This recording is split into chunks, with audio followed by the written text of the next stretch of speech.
Welcome to the GOZA podcast, where we talk about all things rock and roll. We're going to be continuing our series on reviewing together the greatest moments in rock and roll history. What do we got? That's right. We got Rush, Live, YYZ, Ooh. Birmingham, 1988. Okay, this one's for the drummers out there. This is going to be something very special, very extraordinary. Neil Peart is the Jimi Hendrix of drums. Yeah, well said. I mean, he is the original drum machine. Okay, all drum machines were programmed from Neil Peart. He's the godfather. You know, they literally, he created, not literally, but all drum machines are based after him. Like, he is the father of drum machines. All the technical computers are emulating this. Yeah. You know, those old school Casio keyboards with all the. Yeah, you quantize it in Pro Tools. Boom, boom, boom. It's all quantizing. It's quantizing to Neil Peart. Okay. I had the privilege of seeing him on his last tour with Rush, on his last performance in Southern California. Ronnie couldn't make it, so she gave me the tickets. And I went with one of my best friends, and it was literally like that scene. What was it, I Love You Man or something? It was like, slap of the bass. If you know the movie, you get it. But anyways, shall we? Yes. Take a moment to like, subscribe, and comment the next video that you guys want to hear, because we're just keeping rock and roll alive. That's the whole purpose of this. So if you believe in rock and roll, hit that subscribe button. Check out our original tunes, because we're a rock band ourselves. So that's what's up with the line across our face, so you don't got to ask. And if we get something wrong, let me know in the comments as well. We love hearing it. But you better be right. Here we go.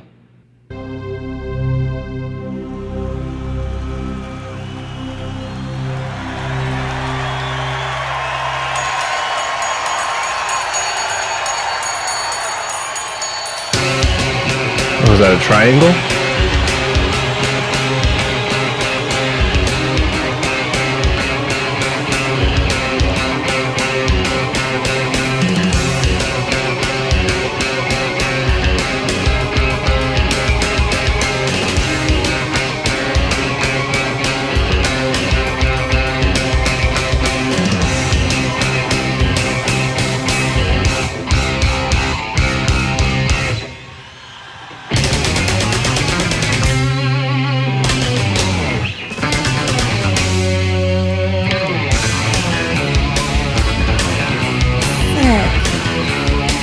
The original prog band.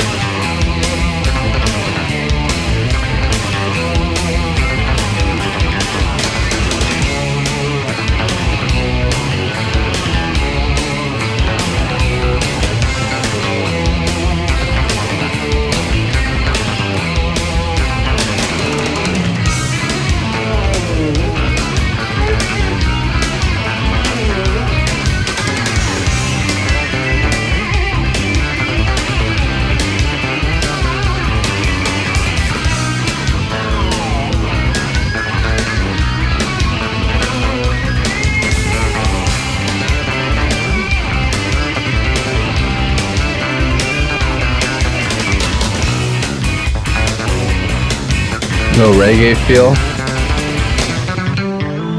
Bass solo.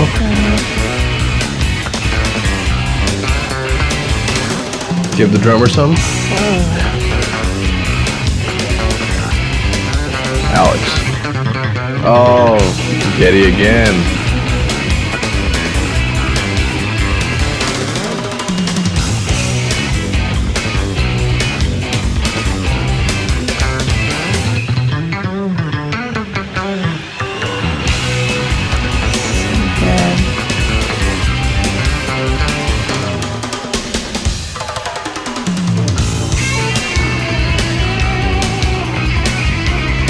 Came with the motif.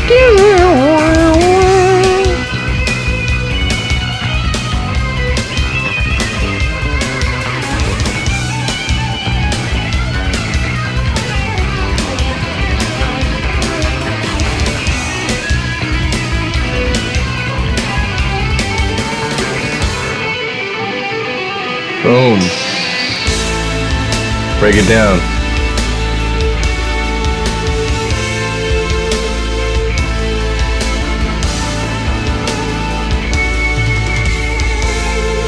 Just hops on the synth out of nowhere.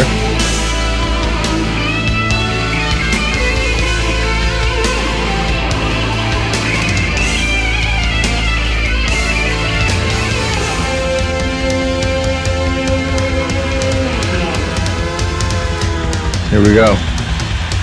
Here we go. Going in the vortex.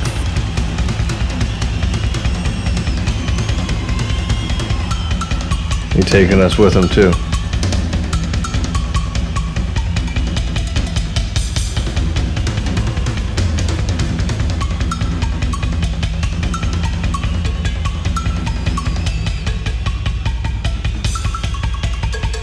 Yes.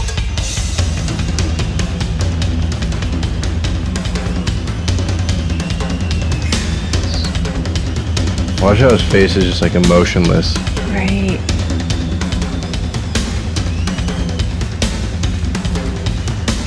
He's too focused. He ain't got time to have emotions right now. Cross stick. Crossover.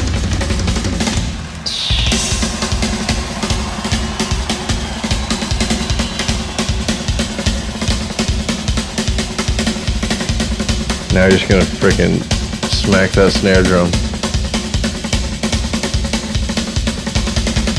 Whole drum set, but he just...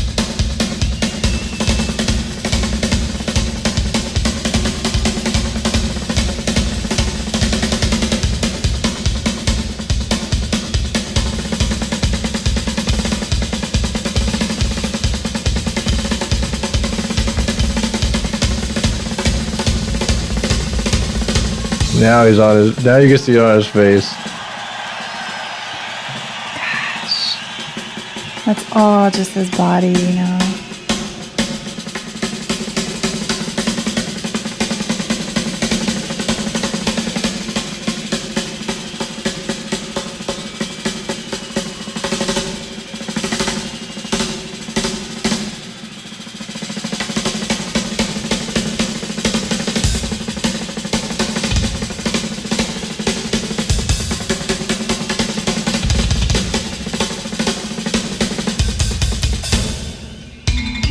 The xylophone.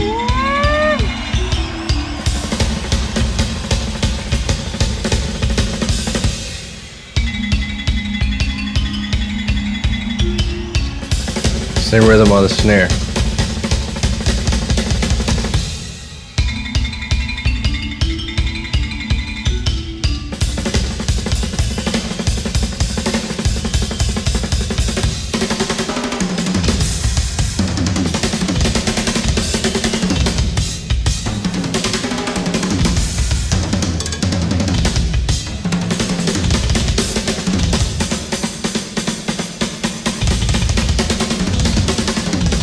Yeah.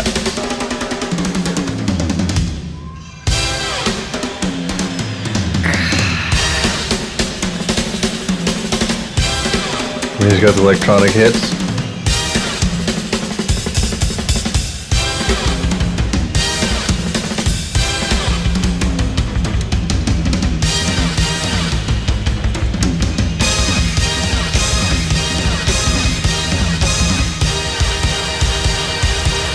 Yes, with the lights.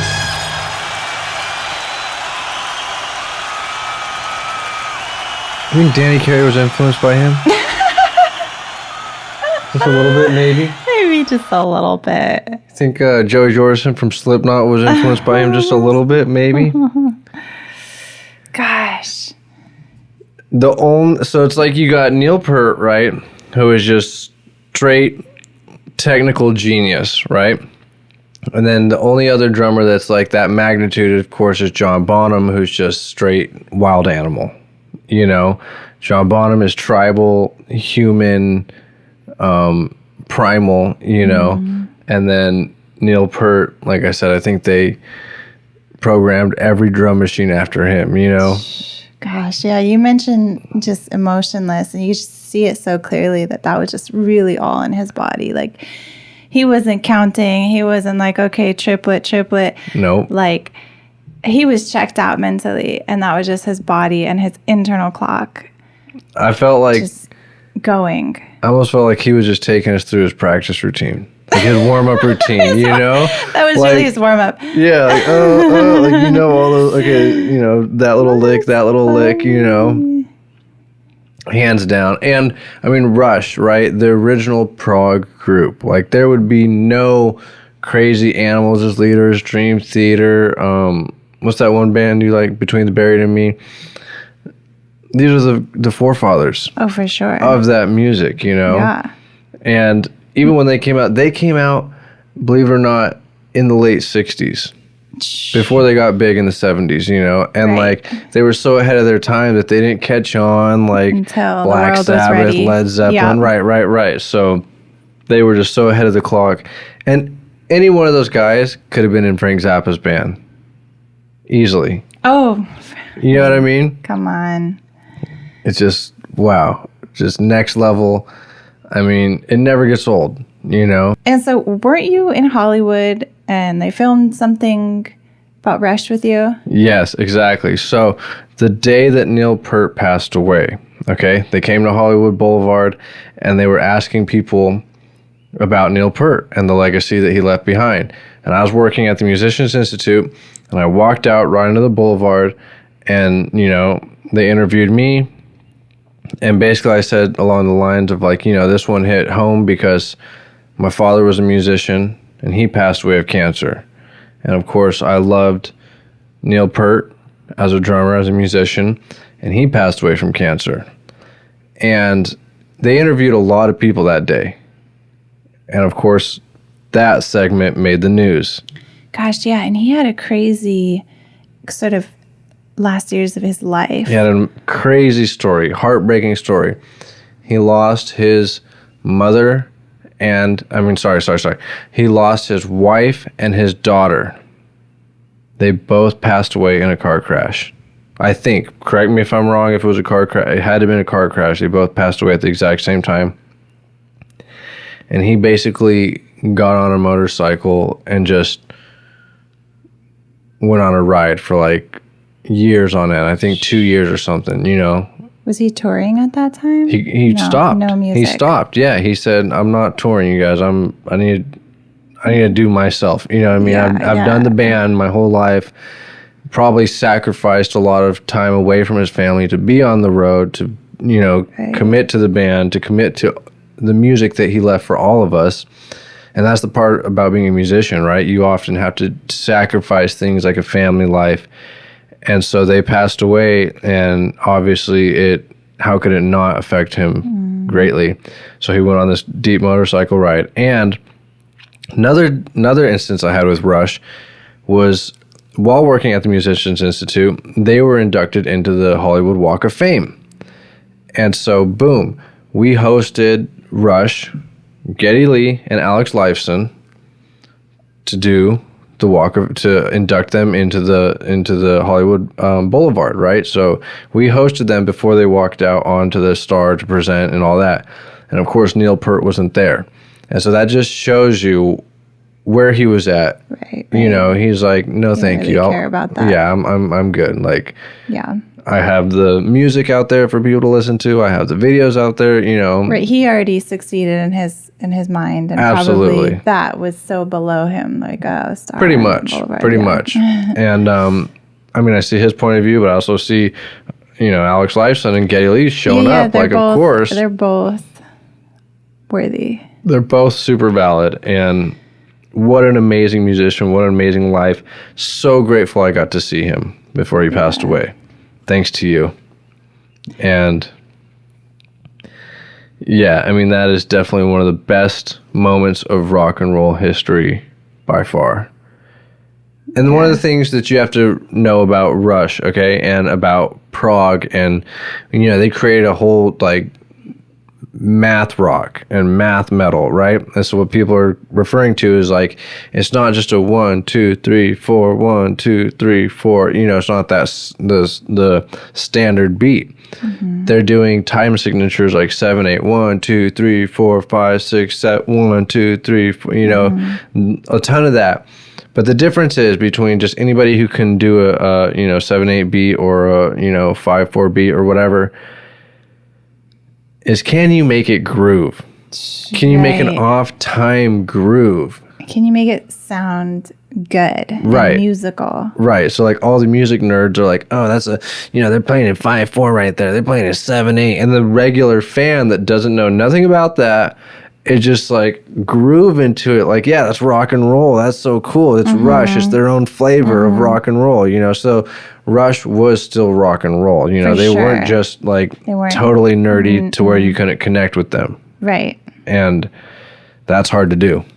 That's why they are who they are. Right.